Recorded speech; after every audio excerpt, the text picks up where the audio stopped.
Everybody, you need a joke. Well, the one that struck me, and it's kind of within the theme of keep it clean now.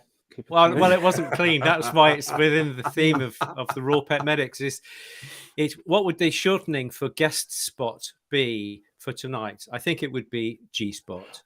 So that's not keeping it clean. Bloody hell.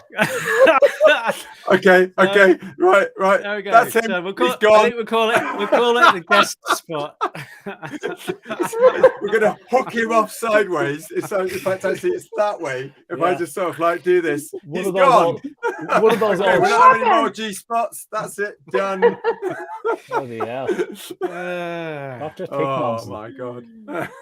Cheers, everybody. Yes, that's actually that's wine. He's blowing on it, but it's wine. Yes, definitely. Yeah, me too. He had a very good weekend.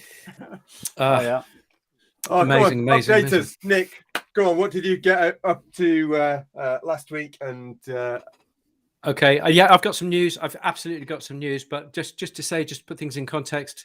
Tonight, we're delighted and charmed and could not be happier to have Amaya, who is the incoming president for the Raw Feeding Veterinary Society, that august body to which we all aspire. And she is going to be the boss from tomorrow evening. So we're really, really pleased.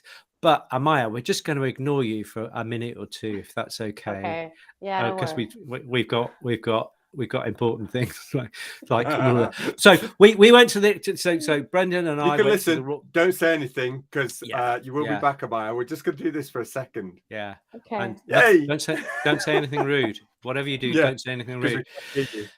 So Bren and I went to the British Association of Homeopathic Veterinary Surgeons over the weekend. So we had a fantastic weekend, and we were, Brendan was working incredibly hard because he was doing all the electronics, and all the electronics all went wrong all weekend, and he kept his cool, and he was amazing. My news for this week is that I am writing lectures because I am presenting a day's summit on 5 topics in Istanbul in Turkey on Saturday, flying out on Friday, giving the talk on Saturday to vets and the public. Can't wait. They're a great bunch.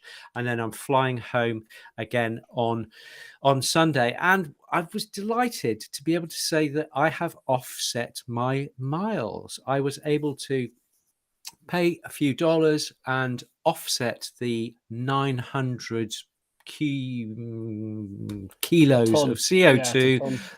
I was able to do that. I feel a little bit better. I don't think it was tons. I think it was about 980 kilos of CO2. It's half a ton to France and back, and it's about a ton to Turkey and back, around those sorts of areas. There you go. Okay, so that was it. How about you, Connor? What's a little bit of news from you? While you were speaking about Turkey, there was a second. I did the way you do product consults with new companies, and I was talking to a Turkish guy, and lovely fella, and he was starting a new raw dog food company over there. Do you know how many raw dog food companies there are in Turkey? 10. No. And I thought, 10 raw dog food companies, that's not bad. I mean, obviously, Turkey is way bigger than I thought it was. When I had a look at it on the map, it is colossal. It's huge. I didn't realize. So I didn't actually check out the population. But 10 raw dog food companies, I thought that was pretty impressive. So, so you're obviously going into a busy district, Nick. So that's good. Well done for spreading the word. That's going to go down. Yeah. Like really good. What about you, Bren? Anything going on? Oh, yeah. Well, as Nick was saying, we had the wonderful BAHVS, British Association of Homeopathic Veterinary Surgeons conference back down in Eastbourne last weekend. Nice. So that was a great gathering, and we've got, lots of new stuff from that. But something really interesting, there's a guy down there, Mark Elliott, I'll give you a shout out because he keeps getting annoyed on Tuesday nights when we keep popping up on his Facebook timeline. Hi, Mark. And just talking about the level of bird flu. And somebody pointed out, we were talking about novel proteins last week and, considerations to have with raw food feeding. And we touched on game birds and keeping costs low and things like that. It is in a bit of a crisis over this next year. There are even possibilities of a fallow year, i.e. having to lay off for a full year Wow. And there's going to be some fairly major impacts. So if your dogs and cats are on a poultry or bird protein and you've been sort of stuck to that because of other issues, I would suggest that you start looking around for some other alternatives as well at this point, because they are probably not only going to be in short supply, but going to shoot up. And I think this is pretty much across Europe. Now, fortunately, if you're elsewhere in the world, you may be lucky, but so much of this is getting carried around the world on migrating birds that actually this is a real pandemic. This is not just something for the UK, although it's devastating our wild bird population at the moment. I mean, we're seeing wild birds, you know, dropping out of the skies almost. That's how bad it is at the moment. It's happening migration's really going to be hitting them hard as well. So yeah, devastating. But guys, think hard. You know, if you are you know, on that one side of things, looking at poultry, please do start to spread the net and consider some other proteins. So this would be, this is very interesting, because a couple of days ago I went up to my chicken dealer and I said, have you got my chicken? And she said, well, I have to move all the chickens indoors. And she's not really kitted out that way, you know. It's only 1,000 birds, and she goes, so she has to move her chickens indoors. Anybody with 10 birds or more is getting a phone call from the Department of Agriculture. So any outdoor reared poultry is now going to be indoors, and that's just the way it has to be done for 2 weeks. Although we've heard that 2 weeks before. But she was saying that she was showing me pictures of stories in the newspapers of wild birds turning up in playgrounds and stuff on the coast here in Dublin and Malahide, 2 wild birds that people wouldn't have seen too many of. You know, they're slightly different looking birds, whether they're gannets or something else. But so listen, I'm assuming what you're saying, Bren, is to do with outdoor reared birds. Are the mega farm internally reared birds affected by this? They are. Absolutely, because they're not doing, you know, the stuff we talked about, fogging for biosecurity and all of that side of things.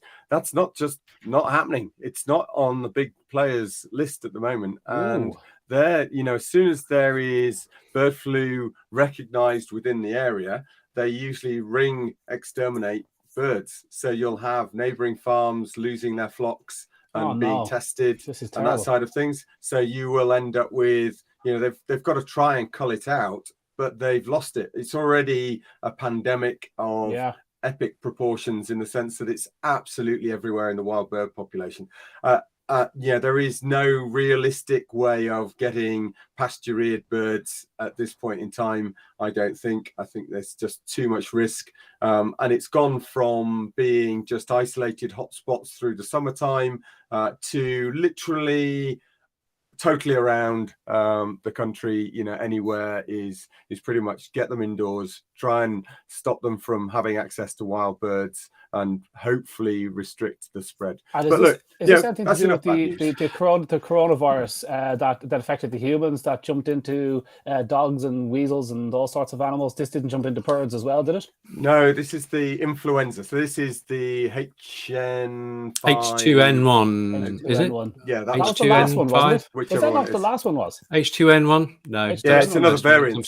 Yeah, a variant of that. Another variant. Yeah. N5, it's maybe? An influenza. N5? It's an influenza, not corona. Okay. Anyway. Okay. Right.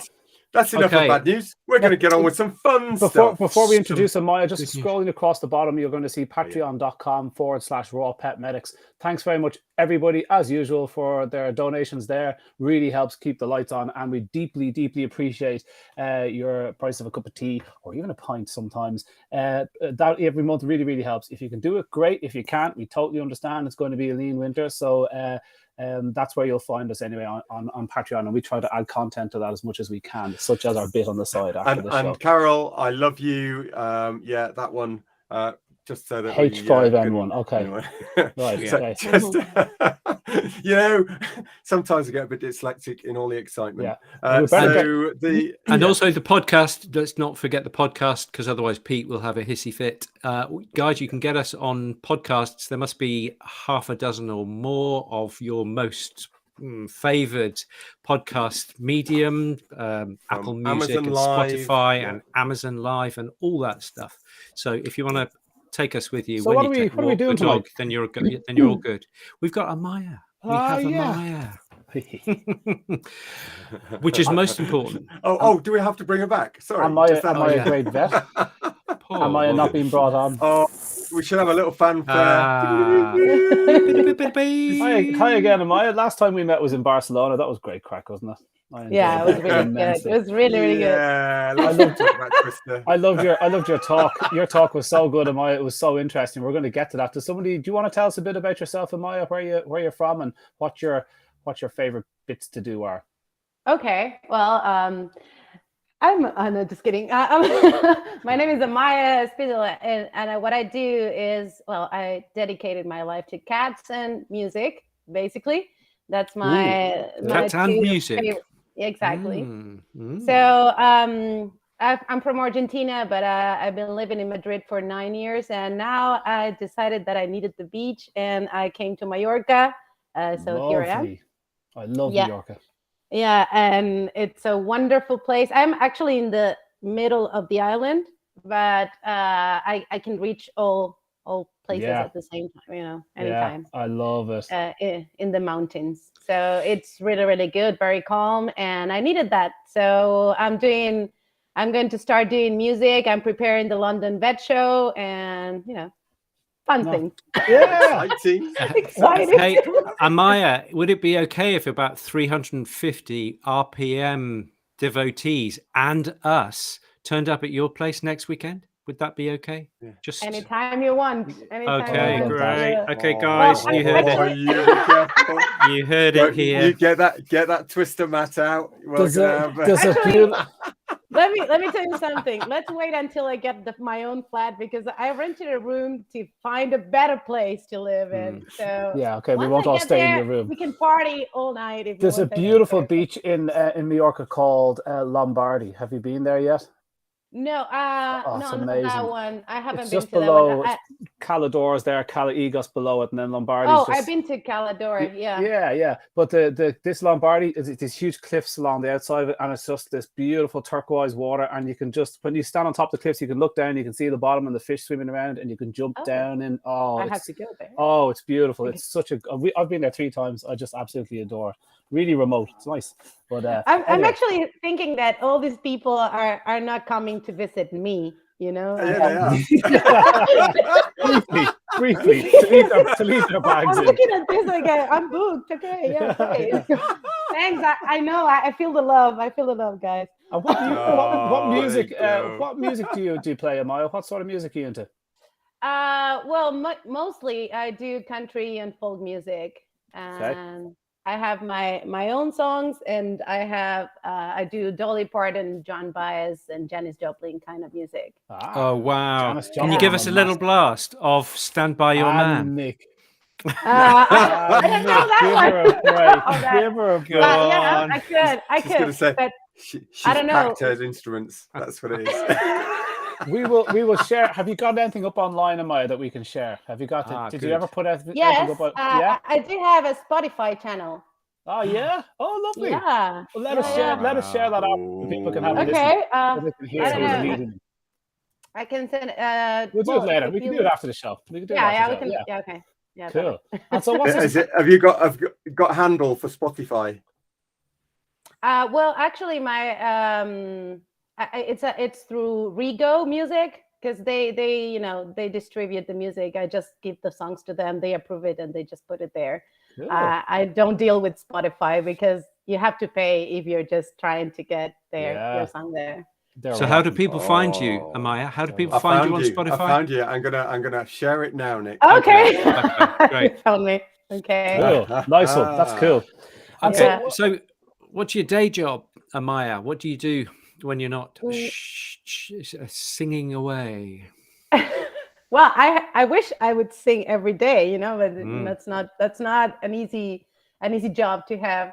But during the day, I work with cats and I deal with cats. Cats are complicated, cats are hard, whatever, those things. So my job is basically support people into nutritional or behavioral and health. So I just, most of the time I have to support people to get through something with their cats, So and if they have a behavioral issue, there's always something related to nutrition and vice versa. So I usually have to address both. So the way I decided to do it is to have a consultation and then a support kind of messaging or whatever you need during a month. So that's kind of my service. It's not just a consultation because, you know, cats are cats. Yeah. Yeah. And we need to understand them a little better.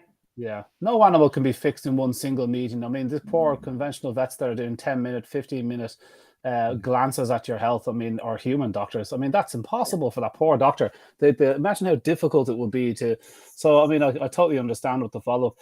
Is there any such thing as cat trainers? Do people call cat trainers, or are you trying to fulfill a role to balance all the bits and pieces? I mean, do you see a mental health issue with the cat as opposed to a physical issue? And, you know, do you find yourself doing training with the person? Is that, do you find yourself in that realm, or is there actually cat trainers? And, you know, I've never heard of a cat trainer. Well, no, it's not. I don't think the word trainer, they use therapists, you know, cat therapists. That's the most common word. Yeah. But the thing for me is that if you want to address the cat behavior, you have to address the human behavior, because cats don't go outside usually, at least here in Spain. So, you know, they are always in relation with that human, with that environment. There are four walls all the time. So they don't get the chance to go outside and release that energy like dogs might have. Okay. And once the human change their routine, the cats always have an improvement in their behavior. And this can be, actually, I'm doing my own research with my clients about how transition is affected because of this, because the cats don't feel safe where they are eating, or maybe the energy that the person has, you know, the human has, can affect the way the cat is eating or not eating this new food, or this neophobia that cats have. I think the neophobia comes mainly because of humans. It's not about. Give me an example of how you can kind of set the wrong tone for the cat. Give me an example of that. Okay, for example, people live in a rush. That's the easiest one. People live in a rush, so they just feed the cat and run away, and you know they move around the house really fast, and they don't realize that the cat. Maybe you put the food bowl into the in the hallway, and you walk around the house all the time, and you're not paying attention to what the cat is doing, or if he feels safe or not. So the cat won't eat that food. Maybe Another example could be that you are staring and waiting for the cat to eat something, like, oh, come on, just eat it. Yeah. So you're pressuring the cat, and the cat is like, what the hell? Yeah. And then you have these particular clients that, well, I love them because I do have patience, is that they have trauma themselves with nutrition. So when you're telling them that, for example, you have to, I don't know, change the routine or maybe add a different food, before they try it, they are already saying, I cannot do that. Yeah. Wow. Right. Wow.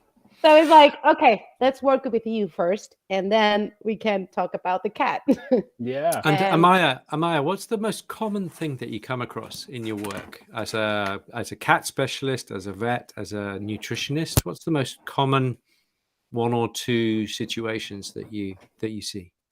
Well, there are two different situations. One is behavioral. It's aggressive and peeing outside the litter box. That's the biggest. And then from the health perspective, it's kidney disease and IBD. That's like every day, every single day. Have you got some top tips? Top tips for the aggressive, and top tips for the kidney and IBD. Just people like something to grip onto. I've got a top tip while she's thinking. Okay, go on then. Watch Feline Fridays. You know. Oh yeah. And then you'll get some of the tops. That's for the kidney. Thank you, Brendan. That's for the kidney. Yeah, there's a lot of tips there. But about is that every aggressive, Friday? I have to just say, is it every Friday that you do it, or is it one Friday a month? Just for those who don't know, you can tell how much he actually pays attention, can't you? Yes, Amaya? I knew the answer. I knew the answer to that. I knew the answer to that. Oh my God. Okay, so once a month. And when do you do it? I'm just trying to plug your spot. Okay, So, we are having one this Friday. This Friday. Okay, great. Yeah. There you go. You see, cool. On kidneys. Yeah. Advertising. That's marketing scheme. That's good. Thyroid. Hypothyroid. Okay. And so go on. Your tips of kidney disease. Tell us about the tips for kidney disease and IBD, and why do cats suffer so much kidney disease? Why would Mother Nature build them like that? Food mainly is the problem. Ooh. And I mean, there are many reasons, but I haven't found many behavioral issues related to kidney disease. So mostly it's due to metabolism issues or something, the digestive issues, or maybe gingivitis, or there are many things that can cause inflammation to the liver, to the kidney. But one of the things that I find most often is that the diagnosis is really, really bad. Okay. I get blood tests that they weren't fast. The cats were just eaten, so they tell you, oh, the urea levels are high. Yeah, sure. And then you get they never ask for what they are eating. They just look at the creatinine levels, and that's it. They forget about urine. They forget about ultrasound. They forget about everything. So they don't make a good assessment for the kidney. And they just tell you to start with this kibble, the kidney support or whatever. And the thing is that they try that, and the cat won't eat it. The cat's smart and won't eat it. So then they call you because, I need to change the food and I don't know what to do. So then I have to start over and do the whole diagnosis again, and then restart trying to make sure that they will eat this new food. So it's kind of a challenge for that. And yes, and I use different therapies depending on which cat it is. And mostly I don't look only the kidney. I work with the intestinal level and in every way, because for me, the digestive system is kind of the control center for everything else. Yeah. So most of the time I find that the cats are constipated, they vomit a lot. So if you don't help with that, transition is going to be even harder. So I look into that. I look into symptoms and try to work with that. And what sort of food do you end up on, Maya? Where do you go to? What's your go-to type of food? Are we talking about a product? Are we talking about DIY? Are we talking about fresh? What sort of food, cooked? What do you move cats to? What do you gravitate to fix these cats? I usually go to raw if I can. Yeah. I avoid to use canned food if I can. I don't like canned food if they are having kidney issues or thyroid issues or even some digestive issues. Sometimes I don't have a choice, but if I do, I try to go for DIY or maybe a product, and I try to switch to raw. And once they are into raw, maybe I adjust and adjust it to kidney if necessary. But my main goal, I always tell people that don't start with a whole bunch of supplements, because your cat is transitioning to something new. So what damage are you going to do in a period of time without that supplementation that they might need? But if they don't eat this food, they need to eat the food first, and then we can add and make adjustments, right? Nice. So I try to go slowly. That's nice. Amaya, what does your ideal raw food diet look like? Can you just take us through that? Ideal. Yeah, for a healthy cat. Yeah, and then you can say how you tweak that for IBD, maybe how you tweak it for kidney. If that's if I can ask you 3 questions at once. So ideal. Maybe I need a reminder later, but yeah. No worries, we can do that. Yeah. So your ideal, healthy cat, ideal. Idea would be to the cats eat mice and pigeons and birds. That would be the ideal thing. Wowzers. Good answer. Yeah, the thing is that most people don't like it. Even I don't like it. It's kind of disgusting. I've been somebody. I think she's a supporter for RFVS, and she sent me a video of her cattery and all the small kittens eating the bitches that are left behind, in the process, poultry process. And the mother of the cats just took one, just put it over on the bed, and the cats 6 weeks old, they were eating like that. It was tough. So amazing to watch. That's tough. Yeah, but it was at the beginning. I was like, "What is that? Oh my god, no, that's." Okay, they are cats. They are cats. Remember that they are cats. So that would be the ideal diet. So when you try to fix that, I don't usually go only to poultry, because people have this idea that poultry or fish are the most common things for cats. And what I tell people is, have you seen a cat swimming to fishing? Go fishing. And then the poultry, have you seen chickens? I mean, big chickens with cats. There are videos. They're very fun. And the chickens win. Yeah, that's they cannot. So I don't see a cat actually beating a chicken. Wow, no way! I'm surprised. I have seen what chickens can eat. I mean, they will take full rats in, and take them down. And it's just like, oh my god, they are just, they are little raptivores, just with feathers on and shrunk over. Exactly, they're really fast. They really are. I saw a video of a chicken being attacked by a rat, and then all the other chickens came in and ate the rat. And it was just, it was pretty, and they're so noisy and flappy when they're doing it. Like, I'd be terrified to be attacked by a chicken.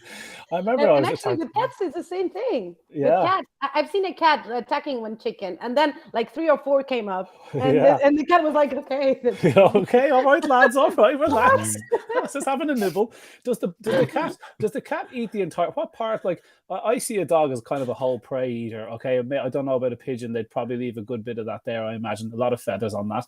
But like, what does a cat eat of a rat, say? Do cats eat the whole animal? I see a lot of waste when a cat is eating. What do they eat? Well, I actually experienced what the cat eat, because my first job, it was a kind of a rural practice. So they sold seeds and other things. So rats were a common thing. And we had like 2 cats that ate everything around the rats. And I saw that, they leave the tail and sometimes the head, but sometimes they eat it all. Wow. Okay. It depends on the size of and how hungry they are, because they had access to other foods. Okay. So if they weren't hungry, they would just leave the nasty bits, I think, the tail. Yeah. Oh, yeah. But they eat the whole thing. I mean, the fur and everything. Just to jump in for 1 second, there's something's coming in there which none of us are happy with. Bren, is there anything you can do with that? It's purely YouTube. Don't worry. Yeah. Okay. It's YouTube. It's not us. There's nothing you can do. There's nothing you can do. Okay. Right. So how do you tweak this diet that you make? So if we can't go full prey model, is what they would be the term they'd use for what you described, as in chicks and mice and rats and whatever. What's the next level there, and how do you recommend for the average cat? What well, whatever. I mean, this is whatever you can feed them. Because for example, I have one cat that actually likes the prey model, and the other one is like, what do you expect me to do with this? Like, I'm not eating this. So for those, it's a very grounded meat with bones and everything. And usually I try to do the ratio thing. That's for healthy cats. I tend to go to ratios, and that's it. And variety, a lot of variety, because you won't get from poultry or what other, turkey or quail. You don't get enough anything. So I try to get variety, and most of the times I even, because in my experience, taurine is something that I always have to put. Taurine is the supplement, and it's a supplement that it's easy to administer. It's not difficult. The cats accept taurine, and then if I had to use another one, I would say brewer's yeast as a taste enhancer. Yeah, that would be my favorite. And then the difficulty sometimes I find is to add omega-3s, because some cats don't like oils, or even if it's fish oil.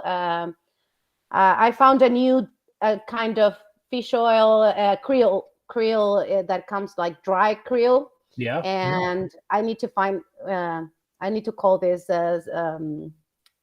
producer to see if I can have some and try that, because that would be easier. So that's the biggest things I use. But it depends. I try not to put any carbonate, calcium carbonate anywhere if I can. If they have enough bone, that's okay. For me, that's okay. What sort of bone? What sort of bone can a cat eat? Well, I would say chicken wings. That's a quail, for example. That's the most common ones. I've tried with a little bigger bones like chicken necks or turkey necks, and they're kind of big. I have to cut them a little bit in small pieces to get them biting. So chicken wings would be my favorite. Okay, so for me, the $1 million question is transition. Okay, yeah. Everybody who's on here would want their cat to eat raw, and before you see the light, they're on kitty cat or whatever it might be, or kibble or what have you. How do you take cats from the dark side into the light?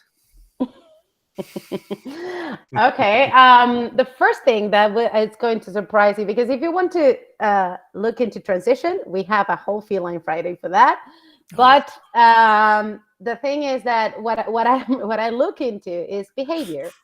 That's the main thing I look. So the first thing you have to do is take a look on your cat's routine. What does he do? How does he approach food? What is how they do they smell the food a lot? Do they go around the food before eating? Do they like the food in a certain place? Do they have to ask for their food? Because I just had a conversation with the one you sent me, Nick, the one from India.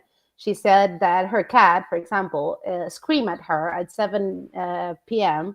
And I said, the cat is asking for the food, and that shouldn't happen. It's like they are demanding the food. So that means that they always eat with a lot of hunger. And that's not good in a routine in an indoor cat. So you have different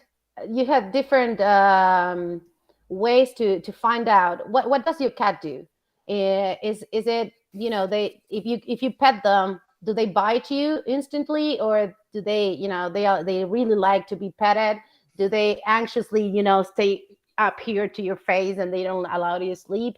All those details can tell you how they eat and how you can start thinking into transition. Oh, that's interesting. That's what I'm investigating now. Yeah, I love it. Very big. Is there a pattern? Is there a pattern to that sort of behavior?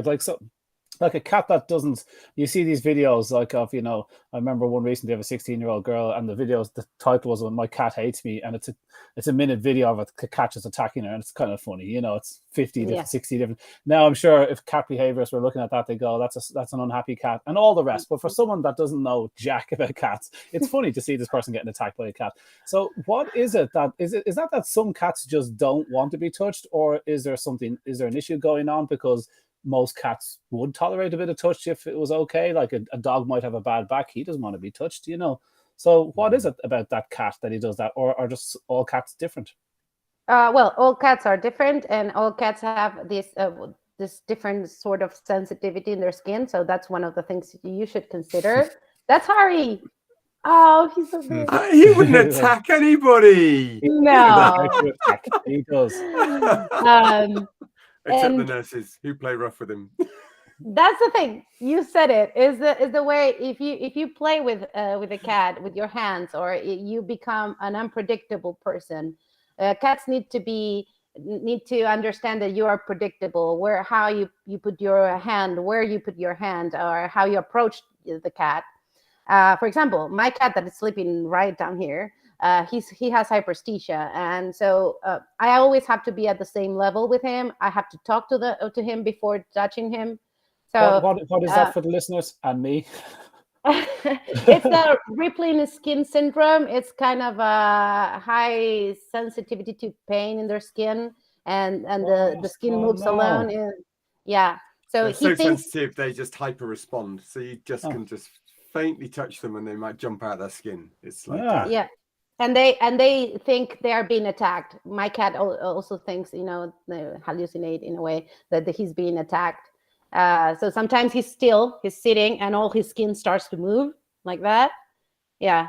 And he gets nervous, like, what's going on? He doesn't understand. So if you pet him, he was an aggressive cat in a way because of that. That's one of the things. That's really interesting, because there was one of the presentations, and I think it was a presentation by Tim Cousins. He was talking about mushrooms and it's slightly off the wall remedies, and one of the remedies, he said, and I think it was a mushroom, because of this hyperesthesia, just reacting to the world, and he was saying that it's a very good remedy for hyperesthesia. So I think it's probably a great idea to have a little chat with Brendan on Friday, perhaps, about hyperesthesia, because we could add a great idea. Yeah, I mean, evolutionarily, you can't jump out of your skin. Yeah. Do dogs suffer this, or is this a cat more of a cat thing? Yeah, they do. Well, I don't know. I've seen it. I've seen dogs with it, and but certainly some border terriers as well. And you can even get like dyskinesias as well that can occur in a similar way. So yeah, loads of neurological issues along those lines. But is it true? It's relatively rare in dogs, though, and whereas with cats, I think it's relatively common. That's interesting. Yeah, is it true, Amaya, that all ginger cats are males or possibly females, and why is that?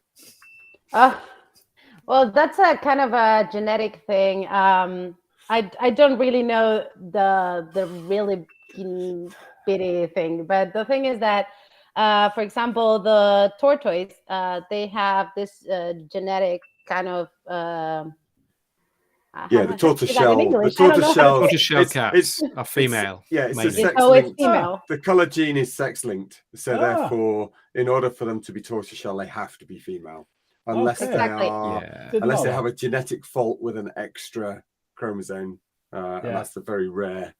And it's sterile. Trans cats. Okay. And it's a sterile male in that case. And then most gingers. Sorry. Yeah, no, the ginger is attached to the male, so it's mostly male. But the thing is that you can find ginger females as well. Yeah. Okay.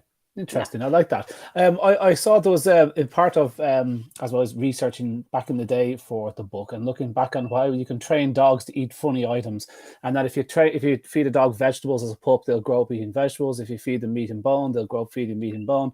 And you can do the same with cats. So there's YouTube videos of cats eating pieces of broccoli like they're eating lemons, and chewing through broccoli with these incredible teeth. And the vegetarian debate rolls on. I'm sure there's vegetarian cat food now, which would just makes me, But there's an imprinting period in kittens' lives as well for food. Because wild cats, feral domestic cats do not eat vegetables at all. Not a single scrap goes in, bar maybe a tiny splash of stomach contents. But so is that the same with behavior in cats then as well? Same as dogs, they have this imprinting period. They say you can't teach an old dog new tricks. Is it really important in your kitten's life that you get your training done? For dogs, we say it's up to about 4 or 5 months, whatever, maybe it's moved on. Is it the same with a cat? Do you have to kind of teach a cat everything they kind of need to know in that early first stage of life? Is that a critical learning period for cats as the same as dogs? Well, I think it's similar. I don't know exactly how it's in dogs, but for example, in cats, they have this period of time where they don't feel or they don't get stressed by something, that's like 2 weeks or maybe less, I don't remember exactly, but they have this period of time that they can be moved by its mother or from one side to the other, and they won't react to that. That won't cause any adrenaline or cortisol effect because they are like numbed because of the oxytocin of the mother. Right. So that's the period of time that they like happy moving around kittens. And then the mother teach them everything they need to know. So they teach them how to hunt, how to eat. So I think it is a very, they have this kind of period that they need to learn how to do things. And if they lack of that, you have to like make a bigger effort to try to teach them how to. But I think cats, they have a different perspective of the world. They usually look at things with a different perspective. Even in the same litter, you can have different cats, different personalities due to this. And then once they grow up, they are always experimenting, and they're very curious, and they can relearn things. So I've seen, for at least for the experience, for the people that I know from dogs, dog trainers, I don't know, you can correct me if I'm wrong, but they found that it's hard sometimes to fix a trauma with a dog, but it's easier to actually fix a trauma with a cat. Because cats are very curious, and they are always in the present, and they're always so once you switch a little bit, you switch the energy of the environment, you start a new routine and you start doing things. It might take time, but the cats will always learn. As well, for what I heard about dogs, it's not always that easy, for example. And then if most of the cats are rescue cats, don't have this imprinted learning period, they haven't learned with their mother, and those cats, or maybe if they were born I don't know, and then left behind by their mother, and some human took care of them, those are the worst, because we don't know how to be actually cat mothers or fathers. So we teach them wrong things, and they are really, they usually are the ones with the most behavioral issues. So I do believe that they have this learning period that it's very important, this social period that is very important, and the stress management as well. Amazing. Amaya, there are so many very subtle differences between dogs and cats, and yet they are so different. Yeah, they're subtle, and yet they're so enormous differences. This is amazing. Just in the last couple of minutes, is there anything that you'd really like to highlight to people who have cats, or perhaps people who are or are thinking about getting cats, from a nutrition or a behavioral point of view? Okay, there are some tips that I always like to give. Is the first one, don't get a cat with your mind. Is, for example, people say, "Oh, I want a kitty just so I can do, educate." No, you're gonna be a terrible mother. So that's please don't do that. It's best to actually, if you know how, very, very experienced with cats and stuff, well, you can try with a kitten, but the kitten needs to be all the time near you. It's like you have to have it all the time near a blood vessel around, so they can feel your heartbeat, and they have to be there with you 24/7. So can you do that? I can't. So maybe some people can, and I wouldn't have a kitten if I can. So I would adopt always adult cats. I will try to do that first, because you see what you get, and then you can retrain. You can teach them to do new things. Like, for example, my cat, who's now sleeping, he doesn't bite. He's really nice, but he started with me like really nobody liked him. Nobody wanted him. He's a black cat and aggressive, And then about food is, of course, just, they're carnivores. They should be eating meat always. There's no excuse for kibble. Actually, kibble for cats shouldn't exist. Well, quote me on that. Yeah, maybe I don't know. You can try DIY. You can cook it. You can do whatever you want. Just give him protein, and that's it.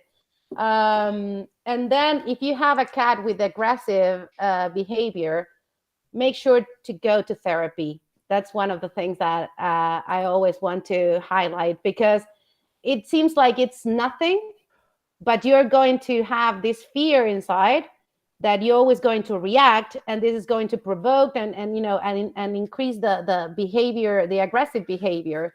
So you need someone to help you address that. So Amaya, you're saying if your cat has problems, you personally should go to therapy. If you've been attacked by a cat, yes, you should. Okay, yeah. Okay, that's amazing. I'm going to stop you there. I'm just going to say, how can people get in touch with you? This is fantastic information. Okay. How can they get in touch?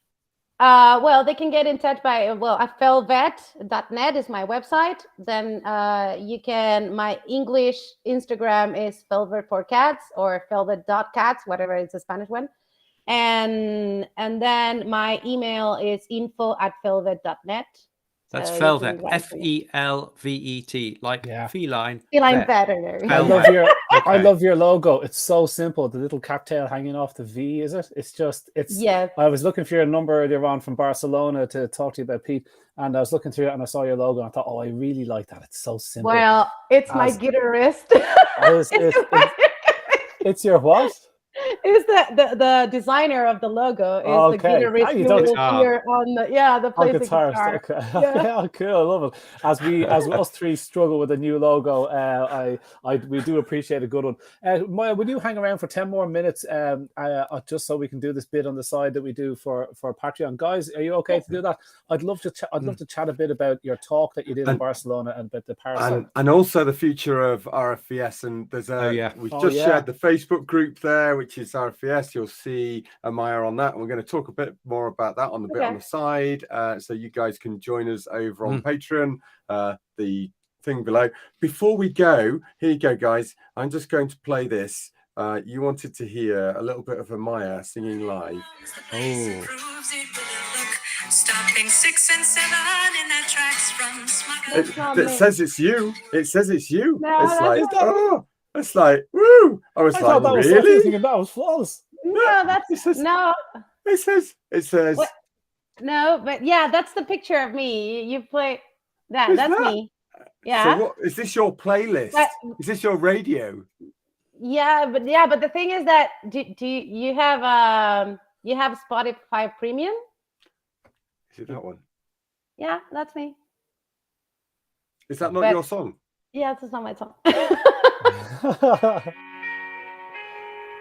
That's not you. You're just playing other people's music.